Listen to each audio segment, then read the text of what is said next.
નમસ્તે દર્શક મિત્રો, આજે આપણે એક એવા મુદ્દાની વાત કરવી છે કે જેમાં રાજકારણ તો છે, પરંતુ ગુજરાતના લોકોને કઈ રીતે ગેરમાર્ગે દોરવામાં આવે છે એની પણ વાત છે. કારણ કે ગઈકાલે જે સંસદમાં જે કંઈ થયું એમાં જે ગુજરાતના સંસદ સભ્ય સુરતના ભારતીય જનતા પાર્ટીના CR પાટીલ અને પ્રદેશ પ્રમુખ પણ છે, એમણે નર્મદા વિશે કેટલીક વાતો કરી. જોકે સંસદમાં પહેલી જ વખતે બોલવા ઉભા થયા હતા જવાબ આપવા માટે, અને એમણે જે વાત કરી એ અત્યંત ગંભીર હતી. કારણ કે એવું કહ્યું કે ગુજરાતમાં ખેડૂતો નર્મદાના પાણીથી 3 વખત પાક લઈ રહ્યા છે. કલ્પના કરો તમે, 3 વખત પાક લઈ રહ્યા છે અને તમામ ખેડૂતોને પાણી મળી રહ્યું છે, એવું પણ એમણે કહ્યું. એમણે આ જે જુઠ્ઠાણાઓ ચલાવ્યા હતા એ જુઠ્ઠાણાઓનો પર્દાફાશ આજે આપણે કરવો છે. અને આ પર્દાફાશ કરવામાં કેટલીક વિગતો આપણી પાસે જે છે નર્મદા યોજના અને નર્મદા બંધના સંદર્ભમાં, અને એટલા માટે આ જે વિડીયો જે આપણે જોઈ છે, અને એ જાહેરાત કર્યા પછી આ વિડીયો પણ એમણે રિલીઝ કર્યો હતો, એ પણ સાંભળીએ શું કહે છે.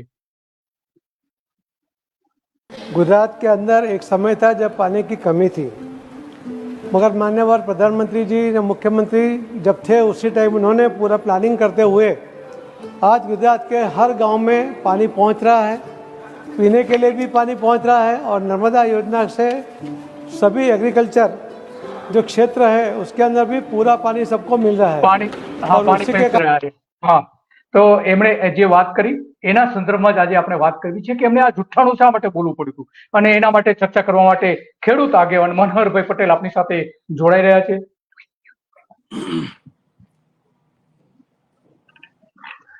મનહરભાઈ, તમારું સ્વાગત છે સત્ય ડેમાં ફરી એકવાર. નમસ્તે દિલીપભાઈ.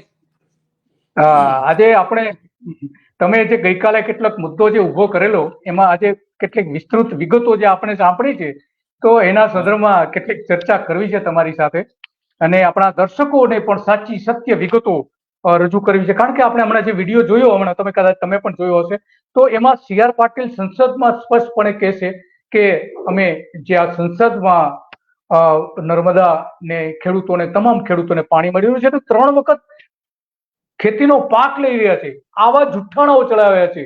અને નરેન્દ્ર મોદી આ બધું કર્યું છે એવું એમણે સંસદમાં ઓન રેકોર્ડ કહ્યું છે. તો આ બધી જ વાતો આપણે આજે કરવી છે. તો આમાં વાસ્તવિકતા શું છે? જે ચંદ્રકાંત પાટીલે જે સંસદમાં વાત કરી મનહરભાઈ, તો ખરેખર શું છે પરિસ્થિતિ ગુજરાતમાં? શું તમારી પાસે એની વિગતો છે કે જેથી કરીને લોકોને આપણે જણાવી શકીએ સાચી વાત શું છે? દિલીપભાઈ, ખૂબ સારી વાત છે, અને આ વિષયની ચર્ચા જે આપે શરૂ કરી અને જે જનતાની વચ્ચે, દર્શકોની વચ્ચે ખેતી અને ખેડૂતની જે પરિસ્થિતિને લઈ જે સંસદમાં શું ઘટના ઘટે છે, સંસદમાં ભારતીય જનતા પાર્ટી વિપક્ષના શું જવાબો આપે છે, કેવા જવાબો આપે છે, એમાં તથ્યો કેટલા પડ્યા છે, સત્યતા કેટલી છે, આનો પર્દાફાશ થાય છે. એ વાત વાસ્તવિકતાના દર્શન આપ કરાવી રહ્યા છો. મૂળ મુદ્દો એ છે કે ભારતીય જનતા પાર્ટીના સંસદ સભ્ય જે રાજ્યસભાના છે, એમનો એક પ્રશ્ન હતો કે ગુજરાતમાં પીવાના પાણી અને ખેતી અને સિંચાઈના પાણીની વ્યવસ્થા બાબતે આજની તારીખે શું પરિસ્થિતિ છે. હવે આ મુદ્દો ચંદ્રકાંત પાટીલે, જે ભારતીય જનતા પાર્ટીના પ્રમુખ રહ્યા છે, અત્યારે ચાલુ છે, કેન્દ્રની અંદર એ મંત્રી છે અને એ જ વિભાગ એનો સંભાળે છે. ખૂબ સિનિયર આગેવાન છે ભારતીય જનતા પાર્ટીના. શિરમોર 2 આગેવાનો આપણા જે ગુજરાત લોબી કહેવાય એના પ્રીતિપાત્ર માણસ છે, અને એની ઇતિહાસ અને વાસ્તવિકતા બાબતે ગુજરાતને કશું કંઈ કહેવા નથી. પાટીલ છે પણ એ પૂરેપૂરા ગુજરાતની અંદર રાજનીતિથી પરિપક્વતાની રીતે રાજનીતિ કરી રહ્યા છે. મૂળ મુદ્દો એ છે, એ સવાલનો જવાબ આપ્યો એમાં 3 રીતે મારી સીધી પ્રતિક્રિયા છે સાહેબ.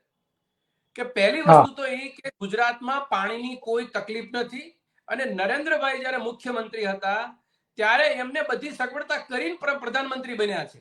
આ હળાહળ જૂઠનું પહેલી એક વાત મૂકી એને. બીજી વાત એ મૂકી કે ગુજરાતની અંદર ખેડૂતો પાણીની પ્રશ્ન નથી એટલા માટે ખેડૂતો 3 પાક લે છે. હું CR પાટીલ સાહેબને તમારા આ સત્ય ડેના માધ્યમથી ચેલેન્જ કરું છું કે તમે કોઈ પણ એવા 3 તાલુકા બતાવી દો કે 3 તાલુકા, જે 255 સમથિંગ તાલુકા છે, એમાંથી 3 તાલુકા બતાવે કે જે 25 વર્ષની ભારતીય જનતા પાર્ટીની સરકારે ખેડૂતોને 3 સિઝન લેતા કર્યા હોય એવો એક દાખલો બતાવી દે. નંબર 3, બીજી વાત સમજવા જેવી વાત છે કે ખેડૂતો સદ્ધર થઈ ગયા છે. હવે ગુજરાતના ખેડૂતો માટે આજે આખા ગુજરાતના તમામ ખેડૂતો માટે 2022-23 ની અંદર 96,000 કરોડ રૂપિયાનું દેવું છે. હવે આ દેવાના મોટા ભાર નીચે ગુજરાતનો ખેડૂત જ્યારે દબાયેલો છે અને રોજની 27 રૂપિયાની આવક ધરાવે છે અને આપઘાતના અને એ બનાવોના કિસ્સા તમારા જેવા સુપ્રસિદ્ધ ચેનલ અને ચિંતા કરતા મીડિયા તમે લોકો બતાવો છો, જનતાની વચ્ચે વાતો મૂકો છો. આ નિર્વિવાદ વાત છે, આ નિર્વિઘ્ન વાત આપ મૂકો છો. પ્રશ્ન ત્રીજો એ કીધો કે ખેડૂત ગામનામાં પાણી, ખેતરમાં પાણી અને ગામમાં પણ પાણી. મારા બોટાદની અંદર નલ છે જલની કાર્યક્રમની પૂર્ણાહુતિ થઈ ગયેલી છે. એટલે કે અમારું બોટાદ ગુજરાત સરકારના દફતરે નલ સે જલમાં એક પણ ઘર બાકી નથી એવું એમને કહે છે કે જિલ્લો સંપૂર્ણ સુસજ્જ છે નલ સે જલમાં. હવે એ બાબતમાં હું તમને કહું, સામાન્ય દાખલો છે દિલીપભાઈ, અમારે ત્યાં બોટાદની એક લક્ષ્મીનારાયણ પાર્કની સોસાયટી છે. એ સોસાયટી એ નગરપાલિકે નંબર 1 સોસાયટીનું બિરુદ આપ્યું છે, એની પાસે સર્ટિફિકેટ છે કે આ બેસ્ટમાં બેસ્ટ સોસાયટી. હવે એ સોસાયટી ગઢડા રોડ ઉપર આવેલી છે. એ સોસાયટીના અમુક પ્રતિનિધિ મને મળ્યા, હું એ સોસાયટીમાં ગયો ત્યારે એ લોકો એમ કીધું અમને 7 દિવસે પાણી નથી આવતું. હવે જો બોટાદની નગરપાલિકાએ એને જે ઇનામ આપ્યું છે, બેસ્ટ સોસાયટી જાહેર કરેલી છે, એ સોસાયટીની અંદર બોટાદનો જિલ્લો, એનું શહેર, એમાં એ સારી સોસાયટીમાં એક અઠવાડિયામાં પાણી આવતું નથી. આ નલ સે જલની પ્રક્રિયાનો પર્દાફાશ છે. એટલે CR પાટીલ, જેને ચંદ્રકાંત પાટીલ તમે જે કહો છો, એમાં 3 વાત હળાહળ જૂઠ સંસદની અંદર એને વાત મૂકી. પહેલી વખત મંત્રી બન્યા છે, પહેલી 3-0ની જે સરકાર બનાવી નરેન્દ્ર મોદીએ, એના મંત્રી બન્યા છે પહેલી વખત, અને પહેલી જ વખત ગુજરાતના નામનું હળાહળ જૂઠ ફેલાવવાની માનસિકતા અહીંયા આગળ ગુજરાતના લોકો વચ્ચે આપણે બંને મૂકી રહ્યા છીએ. આ વાસ્તવિકતા છે. ત્રીજી વાત એ કરું કે નર્મદા નિગમની વાતને આ લોકોએ એટલી સરસ રીતે પ્રેઝન્ટ કરી દીધી છે કે ગુજરાતમાં તમામ મુખ્યમંત્રી તમામ સરકારોએ કશું કર્યું જ નથી. 2014માં પાટિયા લાગ્યા એટલે ગુજરાતમાં ખેતીનું કામ અને નર્મદાનું કામ બધું પૂરું થઈ ગયું. વાસ્તવિકતા દિલીપભાઈ એ છે કે 2014માં પાટિયા લાગ્યા પછી તમે જાણો છો, હું જાણું છું, ગુજરાત જાણે છે, પણ ભારતીય જનતા પાર્ટી જૂઠું બોલવાનું બંધ નથી કરતી. પાટિયા લાગ્યા પછી હજારો કિલોમીટરની નર્મદાની સબ બ્રાન્ચ, UGPL, આ તમામ બ્રાન્ચ બાકી છે. ખેડૂતના ખેતર ઉપર પાણી નથી મળ્યું અને નર્મદાની વેબસાઇટ ઉપર શું લખે છે? નર્મદાની વેબસાઇટ ઉપર એક નર્મદાનું ખાલી પાણીની વાત કરીએ છીએ, ડેમનું પાણીની વાત કરીએ છીએ, 18 લાખ હેક્ટરની અંદર એ કમાન્ડ એરિયા બતાવે છે. આજની તારીખે દિલીપભાઈ 6 લાખ હેક્ટરની અંદર નર્મદાનું પાણી નથી જતું. આ વાસ્તવિકતા છે. ખેડૂતો આપઘાત કરે છે, સિંચાઈનું પાણી મળી નથી રહ્યું, ગામડાઓની અંદર પીવાનું પાણીના પ્રશ્નો છે. અને ચંદ્રકાંત પાટીલ કેટલી વિશ્વાસને સાથે દબંગી ભરી વાતમાં કહે છે કે અમારે બધું બરાબર છે. આ તો સારું થયું કે ભાઈ સપાના સંસદ સભ્ય એ વાત મૂકે છે કે ભાઈ આ તમે જયા બચ્ચને એક બંનેને ખુલ્લા પાડી દીધા. જયા બચ્ચને જે વાત કરી કે ભાઈ આ જે સંસદ સભ્ય કહી રહ્યા છે અને ગુજરાતના બીજા જે સંસદ સભ્ય છે બંને જે વાત કરી રહ્યા છે, એક ફરિયાદ કરે છે પાટીલ સામે. પાટીલ એવું કહે છે કે નહીં બધું બરાબર છે. તો જયા બચ્ચને એવું કહ્યું કે હું કન્ફ્યુઝ છું કે આ શું ખરેખર શું ચાલી રહ્યું છે, સાચી વિગતો તો આપો, એમ કરીને પાટીલ પહેલી જ વખત બોલવા ઉભા થયા અને જયા બચ્ચને એમને ખુલ્લા પાડી દીધા. જી દિલીપભાઈ, એ જયા બચ્ચને એ પોતાની વાત કરી કે હું કન્ફ્યુઝ છું, પણ ખરેખર આજે તો આખો દેશ કન્ફ્યુઝ છે. વાસ્તવિકતા એ છે કારણ કે એ એક વ્યક્તિ કન્ફ્યુઝ નથી, આ બંને ગુજરાતી લોબીથી આખો દેશ કન્ફ્યુઝ થઈ ગયો છે. અને ચંદ્રકાંત પાટીલ જેવા હળાહળ જૂઠ પાર્લામેન્ટમાં બોલે અને આપણે કહેવી છીએ લોકશાહીનું મંદિર, આપણે લોકતંત્રની સુરક્ષા માટેનું સૌથી સુરક્ષિત સ્થાન, એની અંદર એટલું વિશ્વાસથી જૂઠું બોલવાની વ્યક્તિ જે ભારતીય જનતા પાર્ટીના શિરમોર નેતા અને એ પાછું પ્રધાનમંત્રી અને ગૃહમંત્રીના ગામના, વાહ ભાઈ વાહ, આનાથી મોટો તબદો કયો હોય શકે ગુજરાતની અંદર? એટલું જૂઠું બોલવાનું. વાત સાચી છે. Yes yes yes. તો આમાં ખરેખર તો એવું છે મનોહરભાઈ કે આજે જ હું એના જે કેટલાક ગવર્મેન્ટના જે કેટલાક ડોક્યુમેન્ટ છે એવું તપાસ કરતો હતો, તો એમાં 18 લાખ હેક્ટરમાં સિંચાઈ થવી જોઈએ, એના બદલે અત્યારે નર્મદા નિગમની જે વેબસાઇટ બતાવી રહી છે કે 18 લાખ કિલોમીટરના સબ માઇનોર જે કેનાલો બનવી જોઈએ, નહેરો બનવી જોઈએ, એ 2024 જૂન 2000 સુધીમાં બનવાની બાકી બતાવે છે. જૂન 2024 સુધીમાં. તો પાટીલ કયા આધાર ઉપર એવું કહ્યા છે કે 3 સિઝનમાં પાક લઈ રહ્યા છે, 100% સિંચાઈ થઈ રહી છે? કયા આધારે વાત કરી રહ્યા છે? કારણ કે આ તો હળાહળ જુઠ્ઠું છે, અને આવું જુઠ્ઠું સંસદમાં બોલે, ગુજરાતના લોકોને ગેરમાર્ગે દોરે, આખા દેશને ગેરમાર્ગે દોરે, તો કઈ રીતે ચાલી શકે? કારણ કે 2022ના જો આપણે આંકડાઓ જોઈએ તો કુવા, બોર, તળાવ, બંધ ને બધા થઈને જે સિંચાઈ થતી હતી ગુજરાતમાં, એમાં પાકનું જે કુલ વાવેતર ઉનાળામાં જે થતું હતું એ માત્ર 11 લાખ હેક્ટર થતું હતું. કુવાની સિંચાઈ આવી જાય, તમામ પ્રકારની સિંચાઈ આવી જાય, એમાં નહેરની પણ સિંચાઈ આવી જાય. તો એ કયા આધારે એવું કહે છે કે 3 પાક લઈ રહ્યા છે? કારણ કે આ પ્રમાણે જો આપણે ગણતરી કરીએ કે જ્યાં નર્મદાના પાણી જાય છે એવા જે જિલ્લાઓ જે છે 7-8 જિલ્લા, એમાં 4 લાખ હેક્ટરમાં વાવેતર થયું હતું. આ છે સરકારના જ આંકડાઓ છે. અને એમાં જે નર્મદા બંધના કારણે જો પાણી મળતું હોય તો 1 લાખ હેક્ટરથી વધારે નથી. 1 લાખ હેક્ટર, જ્યાં 18 લાખ હેક્ટરમાં સિંચાઈ થવી જોઈએ મનહરભાઈ, એને બદલે માત્ર 1 લાખ હેક્ટરમાં આપણે અંદાજ મૂકી શકીએ, વધીને અંદાજ મૂકી શકીએ એટલું પણ નથી ખરેખર જોવા જઈએ તો. તો આ પાટીલે શા માટે જુઠ્ઠું બોલવું પડ્યું, એ સૌથી મોટો સવાલ છે. સૌથી મોટો સવાલ તો એ છે કે આખા દેશને એમણે ગેરમાર્ગે દોર્યો છે. કારણ કે નર્મદા યોજના માત્ર ગુજરાત પૂરતી નથી, 4 રાજ્યો વચ્ચે વેચાયેલી એ યોજના છે, અને ભારતની સૌથી મોટી સિંચાઈ યોજના છે. એની જો આવી ખરાબ, અત્યંત ખરાબ હાલત ભારતીય જનતા પાર્ટીના 30 વર્ષના શાસનમાં હોય તો પછી આ આખી પરિસ્થિતિ એવું સાબિત કરે છે કે નરેન્દ્ર મોદીને બચાવવા માટે, નરેન્દ્ર મોદીની જે નિષ્ફળતા રહી છે નર્મદા યોજનામાં, એને ઢાંકવા માટે પાટીલ જુઠ્ઠું બોલ્યા હોય એવું મારું પોતાનું અનુમાન છે. તમે શું માની રહ્યા છો? પાટીલનું આવું વર્તન ખરેખર આ હોઈ શકે છે? દિલીપભાઈ, સૌથી પહેલી તો વાત એ કે તમારા જેવા અભ્યાસ કરી અને સંશોધન કરીને પત્રકારત્વ કરતા ગુજરાતની અંદર સ્ટ્રીમલાઇનના મીડિયામાં મને એટલો બધો વિશ્વાસ નથી કે એ લોકો એટલી વાતો મૂકતા હોય. એટલે આ વાત છે એ છાને ખૂણે અમારી ગપ્પુ પણ ગપ્પુ લોકસભાની અંદર ચાલ્યું જશે, અને લોકોને મનમાં સાચું લાગી જશે કે વાત સાચી છે કે ગુજરાતના દરેકે ગામડાની અંદર પાણી પહોંચી ગયું છે, અને ગુજરાતના દરેક ખેતરે પાણી પહોંચી ગયું છે, અને ખેડૂતો સદ્ધર થઈ ગયા છે, અને ખેડૂતો 3 સિઝન લેતા થઈ ગયા છે. આટલી વાતમાં હું તો આપને એ કહેવા માંગુ છું કે સંસદની અંદર બેઠેલાઓ જે સંસદ સભ્યો છે અને સ્પીકર બેઠા છે, આટલું હળાહળ જૂઠ બોલવાની સાથે પણ કોઈ ઓબ્જેક્શન ન કર્યું, એ સ્પીકરે કોઈ વાતનો અવાજ ન ઉઠાવ્યો, એ વાત એ દુઃખદ છે. અને ગુજરાતના લોકોએ આ સાંભળ્યું છે કે પાણી પરિસ્થિતિ ગુજરાતમાં કેવી છે, ખેડૂતોની પરિસ્થિતિ ગુજરાતમાં કેવી છે. દિલીપભાઈ, એક વાત તમને કહું, દર રવિ સિઝનની અંદર જ્યાં નર્મદાનું પાણી ઓલરેડી પહોંચી ગયું છે એવા વિસ્તારને પણ પાણી મળતું નથી. આ વાસ્તવિકતા છે. દર રવિ સિઝનમાં 1 કે 2 પાણ બાકી હોય, આપણે મગફળી હોય, ઉનાળુ મગફળી હોય, કે તલ હોય ઉનાળુ, કે ચણા કે ઘઉં હોય, આ શિયાળુ પાકને પાણી આપવાની જે છેલ્લી પરિસ્થિતિ હોય એ દરમિયાન તો નર્મદાનું પાણી જ્યાં છે ત્યાં પણ નથી આપવામાં આવતું, ત્યાં લોક કરવામાં આવે છે. એટલે આ પરિસ્થિતિની અંદર 3 સિઝનની તો વાત જ જૂઠી છે. બીજી વાત બીજું એક ગંભીર અને તમારા દર્શકો માટે એક વાત મૂકું કે જે ગુજરાતની જનતા વચ્ચે ક્યારેય વાતો આવી નથી એવી વાત. 25 વર્ષથી દિલીપભાઈ આ ભારતીય જનતા પાર્ટીની સરકાર કામ કરે છે. આપણા ત્યાં જે સરકારમાં કોંગ્રેસની સરકારોએ બનાવેલા જે ડેમો હતા, જે સિંચાઈ યોજનાઓ હતી, જે રીતે ભૌગોલિક પરિસ્થિતિ અને જે પરિસ્થિતિને લઈ ખેડૂતોના ક્લસ્ટર પ્રમાણે જે સિંચાઈ યોજનાઓ બનાવી હતી, એને લઈ આજની તારીખે ઈ ડેમોની જર્જરિત હાલત, વર્ષો સુધીની પરિસ્થિતિ પછી ઈ ડેમોની આવરદા ઓછી થઈ ગઈ છે, એનો પાણીનો ભરાવો ઓછો થઈ ગયો છે, એમાં કાંપનું પુરાણ થઈ ગયું છે.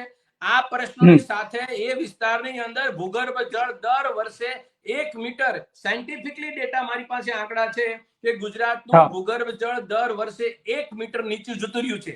અને એના કારણે ફ્લોરાઇડ, સીસુ, નાઇટ્રેટ જેવા જોખમી તત્વો એ જમીન ઉપર આવે છે, અને આપણને કઈ ને કઈ રીતે આપણને અને આપણી સાથે સાથે સજીવ સૃષ્ટિને નુકસાન કરી રહ્યા છે. આવી બાબત તો બહુ સૂક્ષ્મ છે, પણ સૂક્ષ્મની સાથે ગંભીર છે. આવી બાબત ઉપર રાજ્ય સરકારની કોઈ પ્રકારની અમી દ્રષ્ટિ કે દ્રષ્ટિ નથી. અને આ જનતાનું શું થશે? આ જનતા માત્ર પાણી આપી દો, પણ પાણી કેવું મળે છે, પાણી કેવી રીતે મળે છે, કેવી ક્વોલિટીનું મળે છે, એ પ્રશ્ન તો બહુ દૂર છે. માત્ર અત્યારે આપણે પાણીના પ્રશ્નો કરીએ છીએ, પાણી મળે છે કે નથી મળતું, પણ કેવું મળેલું છે ને એ પણ પ્રશ્નો આવનારા દિવસોમાં થશે. અને ત્રીજી વાત એક છેલ્લે કહું, આપણા પાડોશી રાજ્ય મધ્યપ્રદેશ, રાજસ્થાન અને મહારાષ્ટ્ર છે. નર્મદા કેનાલના પાટિયા લગાવ્યા પછી પાડોશી બંને રાજ્યમાં અત્યારે ભારતીય જનતા પાર્ટીની સરકાર છે, દિલીપભાઈ. અને આ બંને સરકારો પાસેથી ગુજરાતને નાણાં લેવાના જે બાકી છે, જે જમીન સંપાદનને લગતા કે જે વસાહતને લગતા છે કે કઈ ને કઈ રીતે, મધ્યપ્રદેશ પાસેથી 5,225 કરોડ રૂપિયા લેવાના છે, મહારાષ્ટ્ર પાસેથી 1,778 કરોડ રૂપિયા લેવાના છે, અને રાજસ્થાન પાસેથી 571 કરોડ રૂપિયા લેવાના છે. આમ ટોટલ 7,576 કરોડ રૂપિયા દિલીપભાઈ ગુજરાતની સરકારે લેવાના છે. આ ગુજરાતની જનતાના પૈસા છે. ભારતીય જનતા પાર્ટીની 4 જગ્યાએ સરકાર છે. તો શા માટે ગુજરાતની તિજોરી માટે આ મુખ્યમંત્રી કે એના જે લાગતા વળગતા જે મંત્રાલય છે કે નર્મદા વિકાસનું જે કામ કરી રહ્યા છે, કે કૈલાસનાથન નામની 12 વર્ષથી જે વ્યક્તિ બેઠી છે, હજી પણ નિવૃત્ત થઈ ગયા છે, છતાંય આ હવાલો એને છોડ્યો નથી. જે હવાલા નર્મદા કેનાલનો સંભાળે છે એની અંદર કોઈ ખેડૂત નથી, કોઈ તમારા જેવો પ્રબુદ્ધ પત્રકાર નથી, કોઈ ખેતી આગેવાન નથી, કોઈ સહકારી ક્ષેત્રનો આગેવાન નથી, કોઈ કૃષિ નિષ્ણાંત નથી, કોઈ કૃષિ વૈજ્ઞાનિક નથી. માત્ર ને માત્ર બાબુઓના ભરોસે નર્મદા નિગમ ચાલે છે. અને નર્મદા નિગમ દર વર્ષે મોટી મોટી તગડી ખોટ કરે છે. અને મલાઈ માર જે નિગમ છે એ કે કૈલાસનાથનના હાથમાં છે. આ વાસ્તવિકતા. આ પરિસ્થિતિ લઈને ગુજરાતની તેજુરીને એક વ્યક્તિ અને એક ડિપાર્ટમેન્ટ કેટલો નુકસાનીમાં નાખે છે, એનો પર્દાફાશ પણ આપણે આ વાસ્તુની અંદર થઈ શકે એમ છે. હા, થઈ શકે એમ છે. વાત સાચી તમારી. કારણ કે કૈલાસનાથન વર્ષોથી છેલ્લા 12-13 વર્ષથી રિટાયર થઈ ગયા હોવા છતાં પણ એને ચાલુ રાખવામાં આવે છે. હવે એક્સટેન્શન નથી આપ્યું, એટલી સારી વાત છે કે ગુજરાતમાં હવે કોઈ બીજા એક્સટેન્શન નહીં આવ્યું દિલીપભાઈ. આ હવાલો હજી એની પાસે છે, નર્મદા નિગમ અને બીજા સરકારી ગાંધી સ્મારક ટ્રસ્ટ છે, એવા 8 થી 10 સંસ્થાઓ એવી છે કે હજુ એ ચાલુ છે. યસ, વાત સાચી તમારી. પરંતુ આમાં ખરેખર તો સરકારે આવા અધિકારીઓને બદલે નિષ્ણાંત લોકોને એમાં નિયુક્ત કરવા જોઈએ, તો જ આમાં કંઈક નિવડો આવી શકે. કારણ કે એ નથી કરતી. એટલા માટે શું થાય છે કે શિયાળામાં ખરેખર જે સિંચાઈ થવી છે, જેને આપણે રવિ પાક કહીએ છીએ, કે 47 થી 50 લાખ હેક્ટરમાં વાવેતર થતા હોય છે. તમામ પ્રકારનું વાવેતર એમાં આવી જાય. કુવા, તળાવથી લઈને તમામ પ્રકારનું બોરવેલ થી લઈને, એમાં માત્ર ને માત્ર નર્મદાથી જો સિંચાઈ થતી હોય એવું 4 લાખ હેક્ટર વિસ્તાર માંડ છે વતીને આપણે છૂટ મૂકીને કહી દઈએ તો 4 લાખથી વધારે નથી. ખરેખર તો ત્યાં 18 લાખ હેક્ટરથી વધારે સિંચાઈ થવી જોઈતી હતી, એ નથી થતી. એ આવા અધિકારીઓ જે તમે કહી રહ્યા છો કે કૈલાસનાથન, એ આવા અધિકારીઓના કારણે ગુજરાત સહન કરી રહ્યું છે. અબજો રૂપિયાનું રાષ્ટ્રીય ઉત્પાદન આના કારણે ગુમાવવું પડ્યું છે. ખેતીનું ઉત્પાદન એ રાષ્ટ્રીય ઉત્પાદન છે, એના કારણે ગુમાવવું પડ્યું છે. જો નર્મદા યોજના વહેલી પૂરી થઈ હોત તો આજે ગુજરાતના ખેડૂતો ખરેખર સમૃદ્ધ થયા હોત. પરંતુ 4-5 લાખ હેક્ટરથી વધારે સિંચાઈ અત્યારે થતી નથી. જો એ 18 લાખ, આમ તો ખરેખર રાજસ્થાનનું મોડેલ જો અપનાવ્યું હોત ગુજરાતે, રાજસ્થાનમાં જે કંઈ થોડું ઘણું પાણી આપવામાં આવે છે તો ત્યાં ડ્રીપ ઇરિગેશન થી જ આપવામાં આવે છે. જો એ મોડેલ અહીં અપનાવાયું હોત તો 18 લાખ હેક્ટરને બદલે ઓછામાં ઓછા 42 લાખ હેક્ટર વિસ્તારમાં નર્મદાથી સિંચાઈ થઈ શકી હોત. પરંતુ એ કશું જ ન કર્યું. અત્યારે જે કેનાલો બનાવવી જોઈએ તે કેનાલો તો બનાવી છે, પણ કેનાલોમાં પાણી નથી જતા. તો આ પરિસ્થિતિ આજે આવીને ઉભી રહી છે. અને ઉત્તર ગુજરાતમાં ઓછામાં ઓછી 400 વખત કેનાલ તૂટી છે. અને તમે જે કહ્યું છે કે કૈલાસનાથન જેવા અધિકારીઓના માટે જવાબદાર છે, વાત હકીકત છે. 400 વખત કેનાલો તૂટે તો શું કરે છે સરકાર? ભ્રષ્ટાચાર સિવાય કશું જ નથી. અને વિધાનસભામાં સરકાર એવું કહે છે કે ઉંદરો જે દર બનાવે છે એના કારણે કેનાલ તૂટે છે. તો ઉત્તર ગુજરાતમાં જ ઉંદરો છે, બીજે કે ઉંદરો નથી. તો આ આપણી ઉંદરોની સરકાર છે. ખરેખર ઉંદર તો આ જ નેતાઓ જે છે એ ઉંદરો બનીને આ બધું કોરી ખાઈ રહ્યા છે. અને એમાં પાટીલ જેવા નેતાઓ જયારે મોદીને જરૂર છે, કારણ કે મોદીની આરતી ઉતારે જે એક વાક્યમાં નરેન્દ્ર મોદી બોલે, નરેન્દ્ર મોદી આ કર્યું, નરેન્દ્ર મોદી ગુજરાતમાં આ કર્યું, તો આ જે નિષ્ફળ યોજના છે નર્મદા યોજના, એને સફળ બનાવવા માટે થઈને આ જે જુઠ્ઠાણાઓ ચલાવે છે એના માટે પણ નરેન્દ્ર મોદી જ જવાબદાર છે. પણ તો આ લોકો નહીં સ્વીકારે કે ના, આ યોજના તો સફળ છે. સફળ ક્યાં છે? માત્ર ને માત્ર એના દરવાજા બંધ કરવા પૂરતા સફળ છે. એનાથી વિશેષ કોઈ સફળ મારી દ્રષ્ટિએ દેખાતું નથી મનોહરભાઈ. છતાં પણ આ હવે મનોહરભાઈ ખરેખર શું કરવું જોઈએ? આ સરકાર તો નઠારી અને જુઠ્ઠા બોલી સરકાર છે, તો ખરેખર શું કરવું જોઈએ તમારી દ્રષ્ટિએ? પહેલી વસ્તુ તો દિલીપભાઈ એ છે કે જ્યારે આપણે કોઈ પણ દર્દને આપણે જો દર્દની માત્રા કે દર્દની પરિસ્થિતિ સમજવાની જો માનસિકતા ન હોય તો પછી એના ઉપર મલમપટ્ટી કરવાનો કોઈ મતલબ નથી. આ રાજ્ય સરકાર, કેન્દ્રની સરકારે જો એવું બોલી શકતી હોય એના પ્રધાન કે 2 ડઝન વખત પણ પેપર ફૂટ્યા હોય, જો એ પ્રધાન જે મંત્રી છે, જે પ્રધાન એમ કે એકેય વખત પેપર ફૂટ્યું નથી, અને મનસુખ માંડવિયા જેવા કેન્દ્રમાં મંત્રી બોલે કે કોરોનાના કારણે કોઈ પ્રકારની નુકસાની નથી. હવે આવી વાતને જો પણ સ્વીકારવામાં ન આવે કે જે આકાશની અંદર ખુલ્લા ગગન ઉપર આખી દુનિયાએ જોયેલો કિસ્સો હોય અને એને ભોગ્યો છે, છતાં પણ આ મીંઢ જે તંત્ર છે એને આ વાસ્તવિકતા એને પોતાની સ્વીકારવી નથી. પરંતુ હું એટલી વાત એક વસ્તુ કહું કે આ 65% 60% લોકો ગામડામાં બેસે છે, ખેતી સાથે અને ખેતીને લઈ અને એની સાથે કઈ ને કઈ રીતે સીધી નાડગત રીતે જોડાયેલા છે. આવી બાબતની મહત્વની બાબતને લઈ એક સંસદ જેવા એક પવિત્ર લોક મંદિરની અંદર જો ભારતીય જનતા પાર્ટીના પ્રદેશ પ્રમુખ એ વાહિયાત વાતો, ધડ માથા વગરની વાત અને હળાહળ જૂઠી વાત કરે, ત્યારે મને એમ લાગે કે આ રાજનીતિનું સ્તર ક્યાં સુધી ક્યાં પહોંચી ગયું. એની એટલી માનસિકતા સ્વીકારવાની નથી કે ભાઈ અમારી સરકાર આવ્યા પછી 2014માં અમે નર્મદાનું પાટિયું માર્યું 14મા દિવસે, ત્યારથી લઈ અને અમે અત્યારે એટલે કે 14 થી માંડી અને 24 સુધીની અંદર ગુજરાતના ખેડૂતોને અમે નથી પાણી આપી શક્યા, નથી પાણીનું નેટવર્ક ઊભું કરી શક્યા, નથી અમે વીજળી આપી શક્યા, નથી પાકનો ભાવ આપી શક્યા, નથી પાકની સુરક્ષા આપી શક્યા કે નથી પાકનો વીમો આપી શક્યા. સાહેબ, ગુજરાત અને દેશ ભારત એક એવો દેશ છે કે આ ખેતી પ્રધાન દેશની અંદર એવી પહેલી સરકાર આ હું જોઈ રહ્યો છું આ 10 વર્ષમાં કે ખેડૂતો 700 ખેડૂતો એ મરતા હોય અને પ્રધાનમંત્રી કે એના ભારતીય જનતા પાર્ટીના કોઈ પણ આગેવાનનું પાણી પેટનું ન લે અને ન એને અફસોસ થાય. આ વાસ્તવિકતા છે, આ દેશની પરિસ્થિતિ છે.